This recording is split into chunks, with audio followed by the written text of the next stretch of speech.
Hello, good morning and welcome to our new blog. 25শে মার্চের blog দিচ্ছি আজকে। কি অবস্থা আমার, মানে এতটা কাজের চাপ রয়েছে এবং বাড়িতেও কাজ করানো, মানে বাড়িতে থেকে বাড়ির রেনোভেশন করানো যে কতটা ডিফিকাল্ট, এটা যারা বাড়িতে থেকে করায়নি তাদের পক্ষে কল্পনা করাও কঠিন।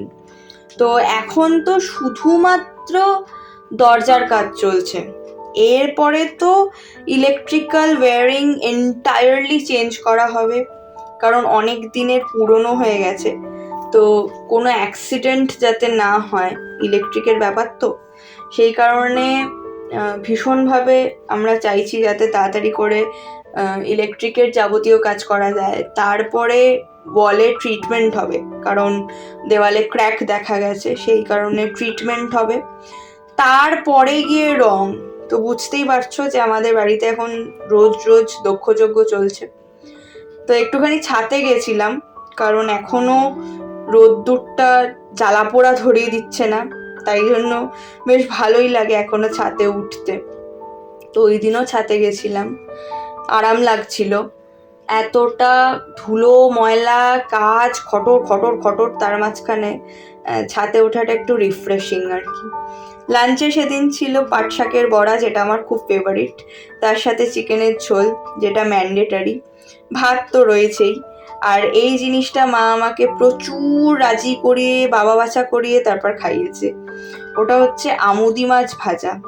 আমার একদমই মাছ খেতে ভালো লাগে না, বাট ওই আর কি, মা যেহেতু বললো, একদম কুড়মুড়ে করে ভেজেছি, খেয়ে একবার দেখ।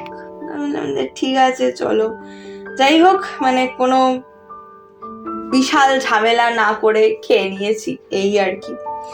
তো তারপরে সেদিন আমরা বেরিয়েছিলাম, একজন আন্টির বাড়িতে যাওয়ার ছিল, ওই প্রেয়ার মিটিং এইসব সংক্রান্ত।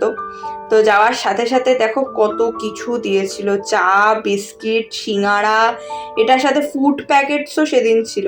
ওনার বাড়িতে একটা স্পেশাল মিটিং ছিল, তাই জন্য প্রচুর খাওয়া দাওয়ার ব্যাপার ছিল। যাই হোক, তারপর আমি একটু পার্লারে গেছিলাম, কারণ তারপরেই আমার একটা অনুষ্ঠান রয়েছে, যেটা রোববার, মানে 29 তারিখ। সেই কারণে আমি ভাবলাম যে ওই দিনটা টাইম পাচ্ছি, চলো একটুখানি নিজের ওপরে ইনভেস্ট করা যাক। এমনিতে তো খুব একটা কিছু করি না, আমি যে খুব রেগুলারলি পার্লার যাই সেরকম নয়, বাট ওদিন একটু ইচ্ছা হয়েছিল তো চলে গেছিলাম। তারপরে ফেরার পথে গল্প করতে করতে মা আর আমি ফিরছিলাম, তখন অনেকের সাথে দেখা হয়েছে, বেশ কয়েকজন যারা আমাদের প্র্যাকটিশনাররা রয়েছেন তাদের সাথে, তার বাইরেও অনেকের সাথেই দেখা হয়েছিল, বেশ ভালো লেগেছে। রাত্রিবেলা শুধু চিনি ছাড়া চা খেয়েছি, কারণ আন্টি এত কিছু খাইয়েছে যে আর ডিনার করার কোনো প্রশ্নই ওঠে না। তো চলো টাটা, দেখা হবে আর একটা নতুন ব্লগে। টিল দেন সবাই খুব ভালো থেকো, সুস্থ থেকো, সাবধানে থেকো।